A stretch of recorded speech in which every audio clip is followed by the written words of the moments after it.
কল্পনা করুন 2026 সালে ফেব্রুয়ারি মাস, দিল্লি সুপ্রিম কোর্টের করিডোর খোলা, যেখানে সাধারণত শুধু কালো গ্রাউন্ড পরা আইনজীবী আর গম্ভীর বিচারকদের দেখা যায়। কিন্তু সেদিন সেখানে যেটা ঘটে গেল সেটা একটা অভূতপূর্ব ঘটনা। পশ্চিমবঙ্গের মুখ্যমন্ত্রী মমতা বন্দ্যোপাধ্যায় দাঁড়ালেন পোডিয়ামে, কিন্তু রাজনীতিবিদ হিসাবে নয়, একজন আবেদনকারী হিসাবে।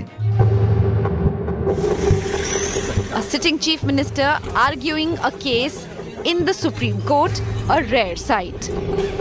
West Bengal Chief Minister Mamata Banerjee takes a fight against the Special Intensive Division and the Election Commission to the Supreme Court.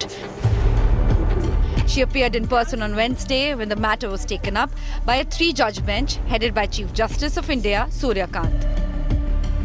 নিজের কেস নিজেই আর্গু করছেন ভারতের সর্বোচ্চ আদালতে, আর হাত জোড় করে বললেন, please protect the people rights sir. এটা শুধু একটা কোর্টরুম ড্রামা নয়, এটা একটা ঝড়ের চূড়ান্ত মুহূর্ত।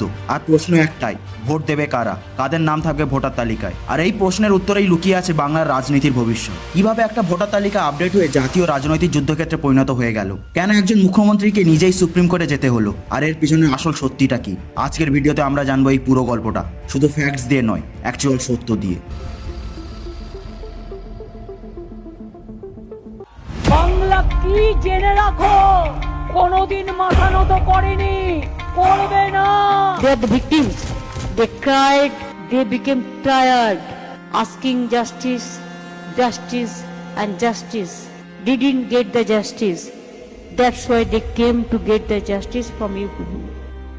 Because daily press, they don't have any idea what is going on in Bengal. It is not your fault. It is the fault of the system nowadays.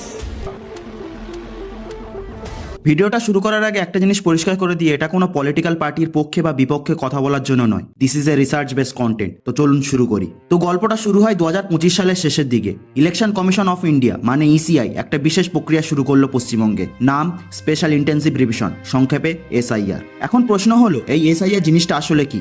দেখুন, এসআইআর কোনো নতুন প্রক্রিয়া নয়, এটা হলো ভোটার তালিকা পরিষ্কার করার একটা সিস্টেম। পরিচয় ভেরিফাই করা, ডুপ্লিকেট নাম বাদ দেওয়া আর নিশ্চিত করা তালিকাটা একদম অ্যাকুরেট কিনা। খুবই স্বাভাবিক প্রক্রিয়া, তাই না? কিন্তু বাংলায় এই স্বাভাবিক প্রক্রিয়াটাই হয়ে উঠল বিস্ফোরক।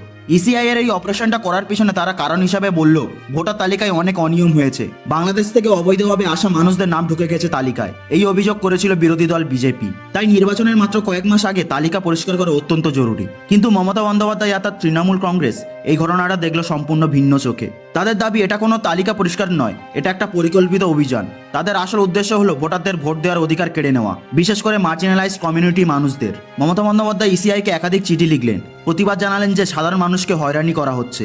নামের বানানে ছোটখাটো ভুল, বিয়ের পর সারনেম বদলানো, ঠিকানা পরিবর্তন, এসব ছোটখাটো বিষয়ে লাখ লাখ মানুষকে নোটিশ পাঠানো হয়েছে। কিন্তু সেই আবেদনের কোনো উত্তর এলো না ইসিআই থেকে। তখন মমতা বন্দ্যোপাধ্যায় নিলেন একটা বড় সিদ্ধান্ত। তিনি গেলেন সুপ্রিম কোর্টে, আর্টিকেল 32 অধীনে রিটেন পিটিশন দায় করলেন। আর দাবি ছিল একটাই, মৌলিক অধিকার লঙ্ঘন করা হচ্ছে বাংলার সাধারণ মানুষের। এখন আসল প্রশ্নটা হলো, কেন কেন পশ্চিমবঙ্গে এই এসআইআর প্রক্রিয়া, কেন অন্য রাজ্যে নয়? এই প্রশ্নের উত্তর লুকিয়ে আছে বাংলার রাজনৈতিক ভূগোলে। পশ্চিমবঙ্গ দীর্ঘদিন ধরে টিএমসি আর বিজেপির তীব্র লড়াইয়ের ক্ষেত্র। এখানে নির্বাচনের ফলাফল নির্ভর করে প্রতিটা ভোটের ওপর, বিশেষ করে সীমানাবর্তী জেলাগুলোতে এবং সংখ্যালঘু প্রধান এলাকায়। এখানে গল্পটা আরো জটিল হয়ে ওঠে। সাধারণত এই ধরনের রিভিশন প্রক্রিয়া সময় লাগে প্রায় 2 বছর, কিন্তু বাংলায় মাত্র 3 মাস। মমতা বন্দ্যোপাধ্যায়ের প্রশ্ন ছিল পরিষ্কার, আসামেও তো বাংলাদেশ সীমান্ত আছে, সেখানে কেন এত তাড়াহুড়ো নেই? তিনি আরো গুরুত্বপূর্ণ পয়েন্ট তুললেন। তিনি বললেন, this is only for deletion not inclusion, মানে শুধু নাম কাটা হচ্ছে, নতুন নাম যোগ করা হচ্ছে না। এর ফলে সবচেয়ে বেশি কারা ক্ষতিগ্রস্ত হচ্ছে? বিয়ের পর সারনেম বদলানো মহিলারা, এক জায়গা থেকে অন্য জায়গায় কাজের জন্য যাওয়া পরিযায়ী শ্রমিকরা, ছোটখাটো ডকুমেন্ট আপডেট করেনি এমন সাধারণ নাগরিকরা। লাখ লাখ আসল এবং বৈধ নাগরিকের নাম রিমুভ হওয়া ঝুঁকিতে পড়ে গেল। অন্যদিকে ইসিআই এর বক্তব্য ছিল সম্পূর্ণ ভিন্ন। তারা বলল, রিভিশন একদম জরুরি, সুষ্ঠু নির্বাচনের জন্য এটা প্রয়োজন, কোনো পক্ষপাতিত্ব নেই এখানে। ইসিআই আরো অভিযোগ করলো যে তাদের অফিসারদের সাথে মাঠে খারাপ আচরণ করা হচ্ছে। তাহলে আসল সত্যিটা কি? এটা কি সত্যি একটা তালিকা পরিষ্কার করার প্রক্রিয়া, নাকি একটা রাজনৈতিক কৌশল? আসলে মূল বিষয়টা হলো ক্ষমতা। পরিষ্কার নির্বাচনের ন্যারেটিভ কে কন্ট্রোল করবে? যে রাজ্যে প্রতিটা ভোট গণনা করা হয়, সেখানে এই প্রশ্নের উত্তরই নির্ধারণ করতে পারবে কে জিতবে আর কে হারবে। এটা শুধু কাগজপত্রের খেলা ছিল না, এটা ছিল পাওয়ারের লড়াই। এবার আসি সেই ঐতিহাসিক দিনে, 4 ফেব্রুয়ারি 2026। দিল্লির সুপ্রিম কোর্টে পৌঁছালেন মমতা বন্দ্যোপাধ্যায়। তার সিগনেচার সাদা শাড়ি, কালো শাল, পাশে টিএমসির নেতারা। সামনে বসে আছেন চিফ জাস্টিস সূর্যকান্ত এবং জাস্টিসেস জৌমল্য বাগচি ও বিপুল পাঞ্চলি। এবং তারপর যা ঘটলো সেটা আগে কখনো ঘটেনি। একজন সার্বিক মুখ্যমন্ত্রী নিজে উঠে দাঁড়ালেন সুপ্রিম কোর্টে, নিজের কেস নিজেই আর্গু করলেন। ভারতের ইতিহাসে এই প্রথম। প্রায় 5 মিনিট ধরে তিনি তার বক্তব্য রাখলেন, কিন্তু সেই 5 মিনিট ছিল অত্যন্ত আবেগপূর্ণ ও শক্তিশালী। তার কথাগুলো ছিল ঠিক এরকম, justice is crying behind the close doors, ন্যায় বিচার কাজে বন্ধ দরজার পিছনে। তিনি অভিযোগ করলেন ইসিআই বাংলা সাধারণ মানুষদের ভয় দেখাচ্ছে, কোর্টের আদেশ লঙ্ঘন করে আধার কার্ডকে প্রমাণ হিসেবে রিজেক্ট করা হচ্ছে। Only they are deleting all the names. Only they targeted Bengal on the eve of election. Sir, because of Bengal is targeted, sir. Sir, you tell me why not Assam? Sir, why not Assam? তারপর এলো সবচেয়ে মর্মান্তিক তথ্য। তার দাবি অনুযায়ী এই প্রক্রিয়ায় স্ট্রেসে 150 জনেরও বেশি মানুষ মারা গেছেন, তাদের মধ্যে একজন বুথ লেভেল অফিসারও ছিলেন। কল্পনা করুন, একটা ভোটার তালিকা আপডেটের প্রক্রিয়া, আর এই চাপে মানুষের মৃত্যু হচ্ছে। বেঞ্চ খুব মনোযোগ দিয়ে শুনলেন।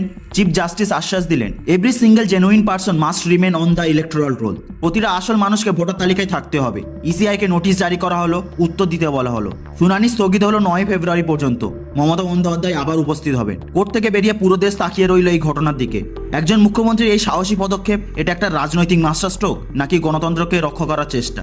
এই ঘটনার প্রভাব পড়লো শুধু কোর্টরুমের বাইরে নয়, পুরো রাজনৈতিক ল্যান্ডস্কেপে। মমতা বন্দ্যোপাধ্যায়ের জন্য এটা ছিল একটা ব্রিলিয়ান্ট মুভ। তিনি নিজেকে তুলে ধরলেন সাধারণ বাঙালির প্রোটেক্টর হিসেবে, সেন্ট্রাল ওভাররিচের বিরুদ্ধে লড়াকু যোদ্ধা হিসেবে। কিন্তু এটা আরো বড় একটা বিতর্ক জোরদার করলো কেন্দ্রে আর রাজ্যের সম্পর্ক নিয়ে। বিরোধী দল শাসিত সেন্ট্রাল এজেন্সিসের ভূমিকা নিয়ে প্রশ্ন উঠল।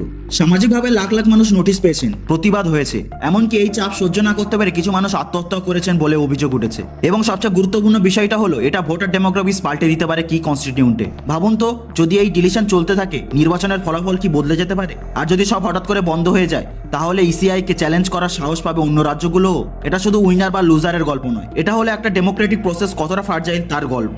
সুপ্রিম কোর্টের ভার্ডিক্টকে প্রেসিডেন্ট তৈরি করতে হবে, ভোটার ইনক্লুশন নিয়ে, ফেডারেল ব্যালেন্স নিয়ে। প্রশ্ন হলো, কে সত্যিই ঠিক, কোন পথটা সঠিক? এবার আসে এই পুরো ঘটনা থেকে আমরা কি কি পলিটিক্যাল স্ট্র্যাটেজি শিখতে পারি। Lesson number 1, timing is everything. Mamata Bandyopadhyay নির্বাচনের আগে এই মুভটা করলেন কেন? কারণ এই টাইমিং এ সবচেয়ে বেশি পাবলিক অ্যাটেনশন পাওয়া যায়, মিডিয়া কভারেজ থাকে সর্বোচ্চ।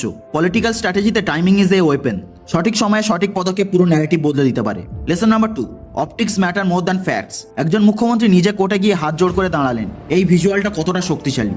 রাজনীতিতে প্রিসিশন হলো রিয়ালিটি। মানুষ যা দেখে, যা অনুভব করে, সেটাই তাদের কাছে সত্য হয়ে ওঠে। Lesson number 3, frame your self as a protector. Mamata নিজেকে পজিশন করলেন সাধারণ মানুষের রক্ষাকর্তা হিসাবে, সেন্ট্রাল গভর্নমেন্টকে দেখানো হলো অ্যাগ্রেসর হিসাবে। এই ফ্রেমিংটা খুবই এফেক্টিভ। মানুষ সবসময় চায় একজন হিরো তাদের জন্য লড়বে। Lesson number 4, use every platform. লক্ষ্য করুন, প্রথমে চিঠি লেখা হলো, তারপর কোর্টে গেলেন, সাথে মিডিয়া কভারেজ নিশ্চিত করলেন। মাল্টি প্ল্যাটফর্ম অ্যাপ্রোচ, প্রতিটা চ্যানেল ইউজ করা হলো মেসেজ পৌঁছে দিতে। Lesson number 5, data as a weapon. 150 জনের মৃত্যু, লাখ লাখ নোটিশ, এইসব স্পেসিফিক নাম্বারস ব্যবহার করা হলো। নাম্বারস মানুষের মনে ইম্প্যাক্ট তৈরি করে, ইমোশনাল কানেকশন তৈরি করে। কিন্তু সবচেয়ে বড় লেসনটা কি জানেন? No when to escalate. চিঠি না কাজ করলে কোর্ট, প্রথম ধাপ ফেল করলে পরবর্তী ধাপে যাওয়ার জন্য রেডিনেস থাকতে হবে। পলিটিক্যাল চেসে আপনাকে জানতে হবে কখন কোন মুভ করতে হবে। কোর্ট থেকে বেরিয়ে এসে মমতা বন্দ্যোপাধ্যায় কোর্ট করলেন রবীন্দ্রনাথ ঠাকুরকে স্বাধীনতার ন্যায় বিচার নিয়ে।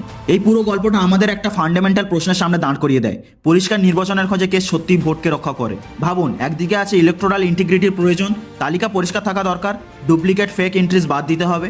অন্যদিকে আছে লাখ লাখ মানুষের সাধারণ ভোটার রাইটস, যাদের ছোটখাটো ভুলের জন্য ভোট দেওয়ার অধিকার কেড়ে নেওয়া হতে পারে। এই দুইয়ের মধ্যে ব্যালেন্স কোথায়? ভারতের গণতন্ত্রে ব্যালট বক্স শুধু একটা অধিকার নয়, এটা একটা যুদ্ধক্ষেত্রেও। সুপ্রিম কোর্টের ভার্ডিক্ট এখনো আসেনি। 9 ফেব্রুয়ারি আবার শুনানি হবে। কি হবে তারপর? কোন পথে যাবে বাংলা? কোন প্রেসিডেন্ট তৈরি হবে পুরো দেশের জন্য? একটা জিনিস পরিষ্কার, গণতন্ত্র মানে শুধু ভোট দেওয়া নয়, গণতন্ত্র মানে সেই ভোটের অধিকারকে রক্ষাও করা। আর সেই অধিকার রক্ষার লড়াই, সেটা হোক কোর্টে, হোক রাস্তায়, হোক ব্যালট বক্সে, সেটা কখনো শেষ হয় না। আপনার কি মনে হয়, এই এসআইআর প্রক্রিয়া শক্তি কি ইলেকট্রিক্যাল ইন্টিগ্রিটির জন্য, নাকি একটা রাজনৈতিক স্ট্র্যাটেজি? আর যদি আপনার নামও হঠাৎ ভোটার তালিকা থেকে কেউ কেটে দেয়, আপনি কি করতেন? এই গল্প এখনো চলছে, এই লড়াই এখনো চলছে, আর আমরা সবাই এই গণতন্ত্রের অংশীদার হিসাবে এই গল্পের সাক্ষী। এই ভিডিওটা ভালো লাগলে লাইক করুন, আপনার মতামত কমেন্টে জানান, আর সাবস্ক্রাইব করুন আরও এরকম ফ্যাক্ট বেসড অ্যানালিসিসের জন্য। দেখা হবে পরের ভিডিওতে। ধন্যবাদ।